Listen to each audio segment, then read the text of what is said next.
ആലപ്പുഴയിൽ നിന്നും തയ്യാറാവുന്നതാണ് തോന്നുന്നത്. കാരണം തോൽവിയിൽ നിന്ന് പാഠം ഉൾക്കൊണ്ടുകൊണ്ട് നല്ല രീതിയിലുള്ള പെർഫോമൻസ് കാഴ്ചവെക്കുമെന്നാണ് തോന്നുന്നത്. ടീം ദ്രാവിഡ ഇല്ലെന്ന് തോന്നുന്നില്ലേ, ഇല്ലെങ്കിൽ ഇപ്പോൾ നല്ല രീതിയിലുള്ള കാഴ്ചവെക്കുമെന്ന് തോന്നുന്നു. ഈ അവസ്ഥയിൽ ഇന്ത്യൻ ക്രിക്കറ്റ് ടീമിൻ്റെ ഇതുണ്ടല്ലോ, ടീമെ പരിശീലിപ്പിക്കാൻ വേണ്ടി പോലും ആളില്ലാത്ത സ്ഥിതിയിൽ ഒരു തിരുത്തലിന് സാധ്യതയില്ലെന്നുള്ളതാണ് ഉള്ളത്.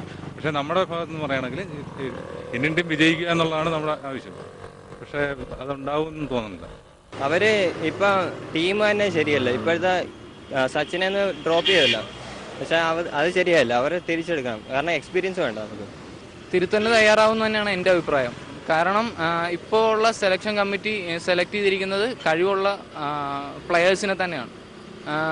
കാരണം നിലവിലുള്ള ഫോമിലുള്ള പ്ലെയേഴ്സ് തന്നെയാണ് ഇപ്പോൾ നമ്മുടെ ടീമിലുള്ളത്. തീർച്ചയായും അത് ബംഗ്ലാദേശിലേക്ക് പോയിരിക്കുന്ന ഇന്ത്യൻ ടീമിന്റെ മുതിർന്ന താരങ്ങൾക്ക്, സച്ചിൻ, ഗാംഗുലി അതുപോലുള്ള താരങ്ങൾക്ക് ഒരു അഹങ്കാരത്തിന്റെ ഒരു മുന്നേ ഉണ്ടായിരുന്നു വേൾഡ് കപ്പിന് പോയപ്പോൾ. അതിപ്പോൾ തീർന്നു കിട്ടി എന്തായാലും. പിന്നെ ബംഗ്ലാദേശ് കഴിവുള്ള ടീമാണ്.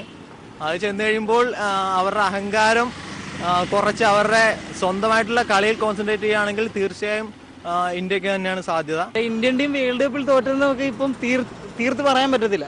കാരണം ബംഗ്ലാദേശ് ജയിച്ചത് ബംഗ്ലാദേശിന്റെ ഒരു ലെക്കാണ്. അത് ഇന്ത്യൻ ടീം വേണേൽ തോറ്റു കൊടുത്താന്ന് വേണേൽ പറയാം. ഇപ്പോൾ ഈ ഇന്ത്യൻ ടീം ബംഗ്ലാദേശിലോട്ട് പോവുകയാണെങ്കിൽ ഒരുപക്ഷെ ഇപ്പോൾ നടക്കുന്ന എല്ലാ കളികളും ഇന്ത്യൻ ടീമിനാണ് സാധ്യത കൂടുതൽ. ഇപ്പോൾ മറ്റൊരു പ്രേക്ഷകനുണ്ട് പത്താഴിയിൽ നിന്നും, ഉദയൻ. ശ്രീ